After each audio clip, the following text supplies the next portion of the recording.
Allu Arjun Atlee కాంబోలో cinema కోసం sun pictures పెట్టబోతున్న budget గురించి వింటుంటే కళ్ళు బయర్లు గమ్ముతున్నాయి. ఎందుకంటే ఈ సినిమా బడ్జెట్ ఏకంగా 800 కోట్లని తెలుస్తుంది. ఈ సినిమాకి రెమ్యునరేషన్స్ రూపంలోనే 400 కోట్ల దాకా అవుతుందట. అట్లీ ఈ సినిమాకి 100 కోట్లు తీసుకోబోతుంటే అల్లు అర్జున్ 200 కోట్లకు పైగానే తీసుకోబోతున్నాడు.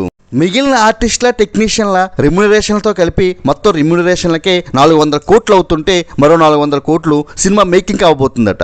ఈ బడ్జెట్ ఇంకా పెరిగినా ఆశ్చర్యపోనక్కర్లేదు.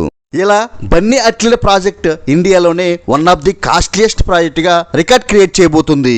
ఇండియాలో నితీష్ తివారీ రామాయణం 800 కోట్ల బడ్జెట్తో తెరకెక్కుతుంటే త్వరలోనే ప్రారంభం కాబోయే రితిక్ రోషన్ క్రిష్ 4 బడ్జెట్ కూడా 700 కోట్లని తెలుస్తుంది. ఇక రాజమౌళి మహేష్ బాబుల SSMB 29 బడ్జెట్ అయితే 1000 కోట్ల పైమాటే. ఇలా ఇండియాలోనే భారీ బడ్జెట్ చిత్రాల్లో ఒకటిగా బన్నీ అట్లీల సినిమా నిలవబోతుంది. ఈ సినిమా బిజినెస్ కూడా 1000 కోట్ల టార్గెట్ గా జరగబోతుంది. ఈ రేంజ్ బడ్జెట్ వర్కౌట్ అవ్వాలంటే ఈ సినిమా పుష్ప 2 మించి విజయం సాధించాలి. ఈ సినిమా ఎన్ని కోట్ల కలెక్షన్ సాధించబోతుందో కామెంట్ చేయండి. Share and subscribe cine master.